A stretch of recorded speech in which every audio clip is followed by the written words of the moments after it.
Hey guys, we're gonna learn a little bit about earthquakes, and this is an intro to a project that due dates listed on Classroom.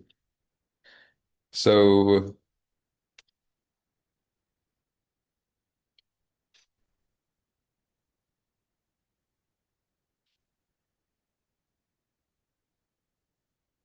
an earthquake, right, is when fault lines come together, and one tectonic plate, like you know, is either pulling away or pushing underneath another one. And what you get are these what are called P waves, right? So um, this P wave here is a sound wave. It's a compression wave. P is actually for primary, but you'll notice it says compressional wave, right? Um, so when, you have this huge tectonic plate, like way bigger than you can imagine, right? Slipping underneath, it's going to create like a clap, right? And that clap compresses the earth local. And then, of course, because of the bulk modulus, the interconnected forces, it's going to propagate through as we know how waves propagate, right? So here's the direction of propagation. And of course, this is the compression wave. Now, you can also get at the same time what's called a shear wave, where it's literally like you can surf the earth, right? This is called a shear wave. This is a transverse wave, right? You can also get that shear because the molecules are shearing like like diagonally instead of compression, right? That's the technical term is shear. You can also get what's called a Rayleigh wave, which is kind of cool, where the Earth kind of rolls, which is similar to a water wave. Um, and then you can also get what's called a love wave, which is kind of like a shear wave, but side to side like a snake, right? Kind of like that. Kind of cool. So the particle motion is left and right. Great.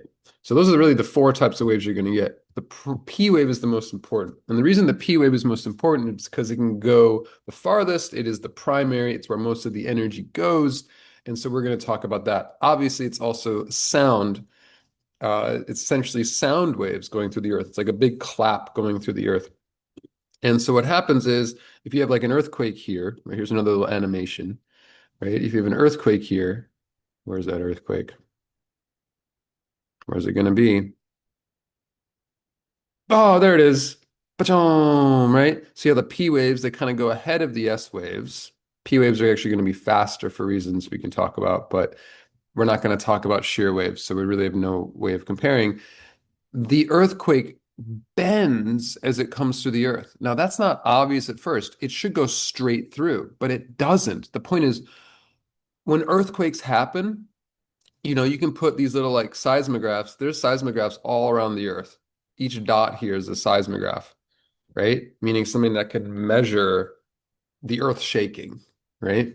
So when there's an earthquake somewhere, there's like a good number of these light up after a certain, couple minute delay. Like I think your guys are going to calculate it takes like a couple minutes for earthquakes to travel through the earth, which is kind of crazy, right?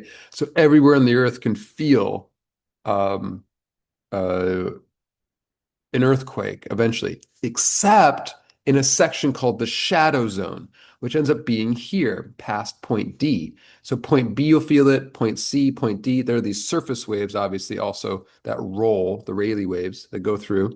But the P waves are sound waves that go through the earth and they bend.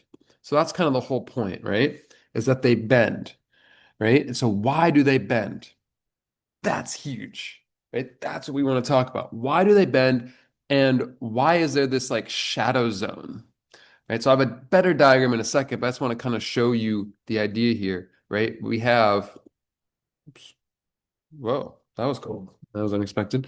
What we have is each layer, right? You can think of Snell's law. And if you think of it as like infinite layers, right? It just goes bigger and bigger and bigger and bigger angle because what you're going to be doing, of course, is you're going to want to draw normal line at any given point, right? So if this is like a boundary here, oops,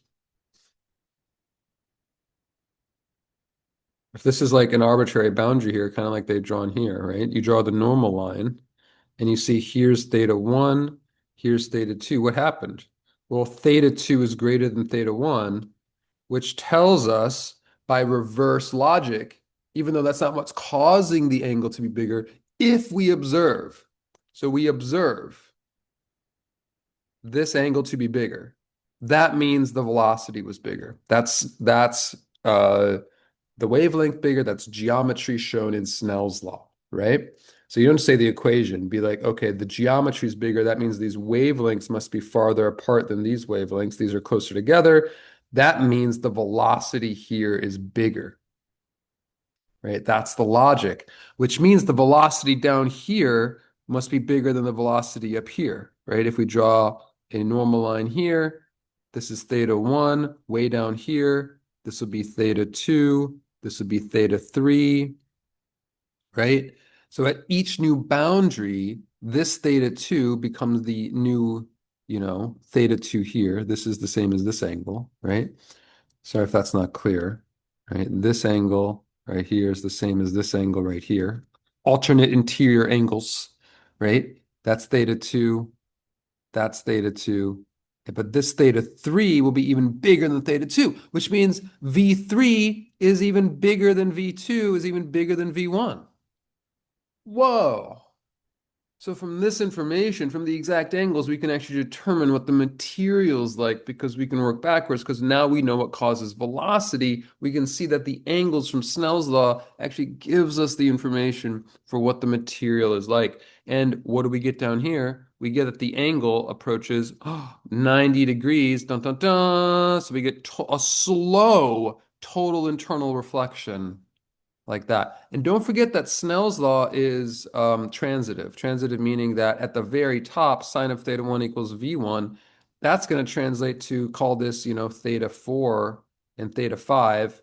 That's going to equal sine of theta 2 over V2, which is going to equal sine of theta 3 over V3, which is going to equal sine of theta 4 over V4, which is eventually going to equal sine of theta 5 over V5. And eventually, one of those thetas will be 90 degrees. It's going to reflect back. So we're going to get a total internal reflection, but it's like a slow in total internal reflection because it's a gradient. This is called a gradient. A gradient is when something changes slowly, right? So we get a gradient of bulk modulus, a gradient of density, therefore a gradient of velocity. We get a velocity gradient, therefore we get an angle gradient. Boom. That's it, right? So your assignment is here. Let's clear this. Right, so this is what you guys are going to be doing. Again, due dates listed. We're going to be working on this in class, right? So here it goes. So we have accurate drawing here. This is real data, which is what I love. This is like actual data. Like here's your shadow zone. Here's the path of earthquakes. You get all these seismographs. You measure the delay of when they measure it. Here you measure nothing. Like say this is, California. This might be like Tokyo over here, something like that. Wouldn't see a thing from a California earthquake, but everywhere else would, even the opposite side of the earth, right? There would be a seismograph vibrating in the opposite side of the earth if there was one there, right? Because that earthquake was going straight through 0 degrees, 0 degrees, 0 degrees. So what we've done is we can actually map the inner layers of the earth this way. So it's like, how do we know the earth looks like this? How do we know these distances? Like you probably have learned this before. Like, look at this. How do we know this? The only way we can look into the earth is ultrasound, basically. And instead of ultrasound, like, you put with that gel on your body, nature's ultrasound are earthquakes. And yes, nuclear explosions do this too. If there's a nuclear explosion, the entire world's going to feel it. You can't hide it because that shockwave goes through the earth. but nature already provides it. Tectonic plates are nature's ultrasound. Boom! Isn't that crazy? And so through the seismographs, reading this data, all it takes is the time. Like say it takes 2 minutes for this one to go. You can infer the distance it took because you can't measure the speed because the speed then slows down again as it gets back to the top, right? But you can measure the time delay, and the time delay from all of these you can add up and be like, well, the Earth has to be this composition, especially if you have like 100 earthquakes, 1,000 earthquakes to model this. You can get like a three-dimensional map of the Earth this way. You can mix this with gravity data from satellites, and then how the Earth rotates tells us its moment of inertia. So it tells us its density mass distribution, and you can mix all of that data together. I know I said those last two quickly, but we're not going to go over those. But the earthquake data is how we know what the Earth looks like on the inside. When you see these, like, how thick is the crust? Right? You can't dig a hole down there, right? People have tried, right? People have tried in Russia in the 70s. They dug this huge hole, and they got down to like 40,000 feet. The reason it curves is because this is like harder. The path of least resistance here, you know? So they had to like go around the hard stuff. They went through the softer stuff. And it gets really hot down there, and but they got to 40,000 feet, which is deeper than the Marianas Trench. That's crazy. And that's nothing. 40,000 feet, what's that? Like a few kilometers? They didn't even do anything compared to the whole crust, right? The crust is at, from the surface of the earth, at least 10 kilometers thick, right? 10 kilometers, not even close, right? So they got a few kilometers in, right? So cool, right? So, although I'm doing quick math in my head, that's like 8 miles. I guess that's more than 10 kilometers. That's pretty good. But I don't know how thick the crust was there. And so now I'm wondering how close they got to the edge of the crust. It seems actually closer than I thought. But either way, they were not close to the mantle. I'm gonna check on that individual information. Don't worry. Either way, point is we can't dig down there, right? So how do we do it? Use earthquakes.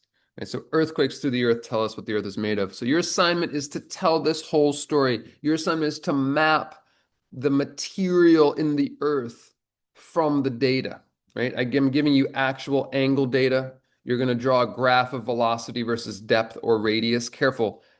This diagram is where I want us to focus first. Just this first page. Read this first page.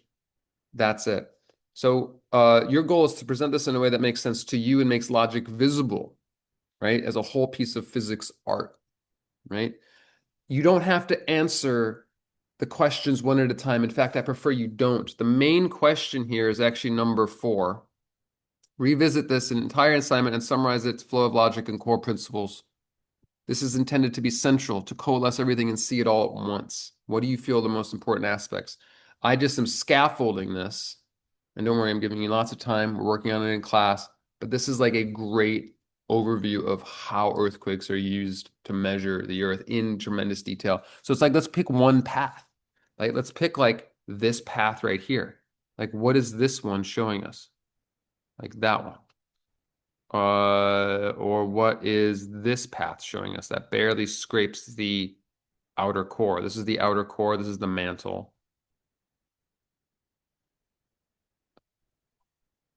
And one huge significant aspect is that this line right here that sharply changes angle. Now, how do you draw the normal line? From the center, because it's a circle, right? We practiced that. There's your theta 1, there's your theta 2. Theta 2 got smaller. What does that say? You instantly should know. Not instantly, we'll take a second. You should know we have those tools. Point is, it's not that extensive, right? It's just looking at angles. So I think the hardest part here is drawing the normal lines. So remember, the normal lines come from the center of the earth. So like, for instance, here, the normal lines go like this. Oh, look, we have a total internal reflection right here. We have a total internal reflection right here. Normal line like that. We have a total internal reflection right here. Ooh, right? So each of these came in at a different angle and therefore reflected at a different depth because it took longer to get to that final angle. Notice how radius here is the opposite of depth. So here, the radius is 6,400. So here the depth is what? Depth is 1,400 here at 5,000. You just got to subtract. It's not that hard. Just got to subtract. Right? 6,400 here is your radius at the top, right? Therefore, at this, call it 5,000 meter radius, sorry, 5,000 kilometers, sorry, radius, you have a depth of 1,400 kilometers. Now that's deep into the mantle, right? That's really deep now. Notice that, uh, oh yeah, the radius of the Earth is 6,400 kilometers. Sorry, it's really big, right? Right? So notice, do you see these circles here? These circles are a constant depth, constant radius, right? So this line is coming out the same radius depth as this line here, right? So we can draw a normal line here from the center, do theta 1, theta 2, normal line here from the center. We can do theta 1, theta 2 analysis for both of those, right? And we should get a similar like change in angle. But notice that it's a gradient, meaning the angle is steadily increasing until it reaches a certain depth and then it steadily decreases. So 5,000 meter depth kind of goes like this. So the fact that the Earth is curving kind of makes this hard to see, but you can find the line that goes to 5,000 and then curves back up. It's this one. Maybe I'll color it in yellow. So I think the first thing to do is what I'm doing right now. Let's get some yellow here. The first thing to do is sort of follow these lines, realize what they're doing in terms of angle, draw these normal lines, right? And visualize the total internal reflection depth. Like this one reaches a maximum depth of 5,000, sorry, of 1,400, which is a radius of 5,000. This reaches a maximum depth of 1,400 kilometers, right? That's 1,400 kilometers. You see what I'm getting at here? So this is a warm up. This is getting used to what this is showing. Focus on the section around 6,000 kilometers. This is a depth of 400 kilometers. Normal lines at each section are radii toward the center of the Earth, like I was just doing.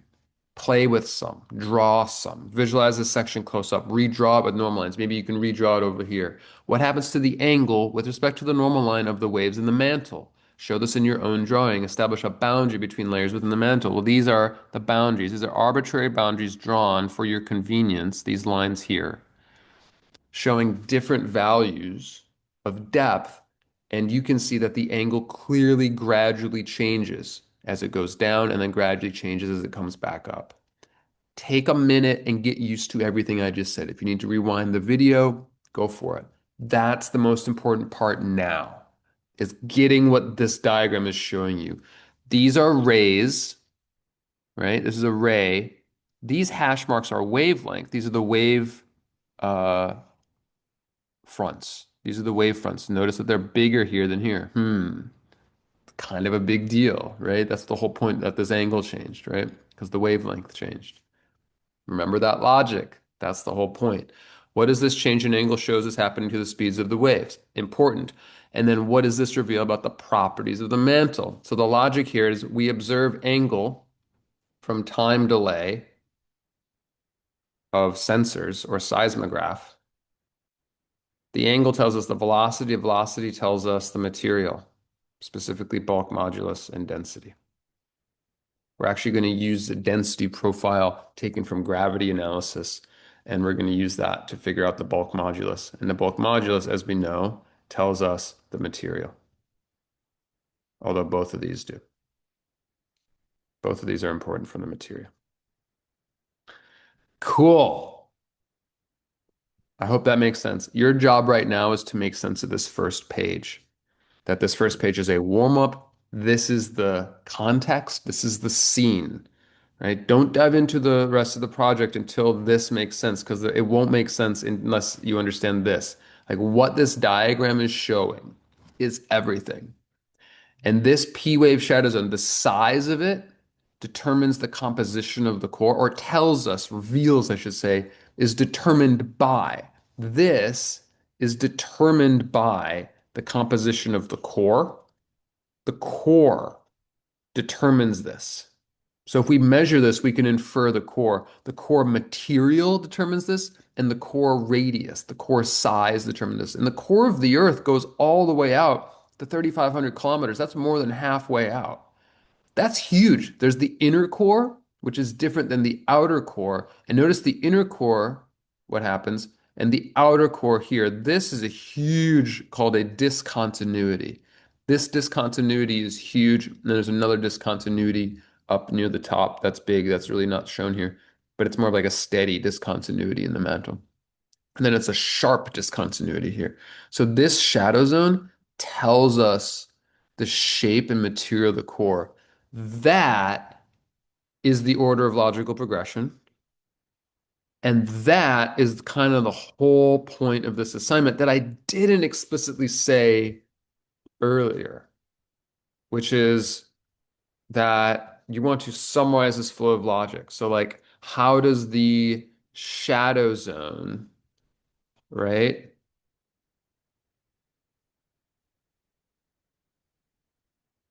And the size of the shadow zone tell us the material and size. Sorry, my handwriting is so not clear right now, but I'm okay with it. You can deal with it. This says, how does shadow zone size tell us the material and size, right? Radius of the core. So we can analyze the mantle individually, but this shadow zone has to do with the discontinuity at the mantle core boundary. That's the whole point here, is to analyze this and analyze the mantle. Follow all the steps. If you need to answer it one question at a time, go for it. But my request is that you create like a work of physics art that reveals every piece of detail all at once. That like teaches this, that shows this, to coalesce everything and see it all at once. And for you to decide, what do you feel are the most important aspects? What stood out to you, not just in your own personal curiosity, that's great, but what you feel informationally, scientifically, logically, objectively, almost objectively, like what do you feel is the core connection here that's general across, you know, uh, I'll give you a hint. It's kind of this, right? The size of this shadow zone teaches us this is one perspective that I feel is a more most important aspect. That could be an answer to that. But the point is, I'm asking you to follow your intellect, your heart, but at the same time answering all the questions in your own way. I hope that was clear. This is really cool. We mapped the Earth with earthquakes. What? Or rather, like listening to earthquakes, like teaches us about the core of the earth, about the mantle of the earth. This is the only way we know about it. There's no other way to know about it.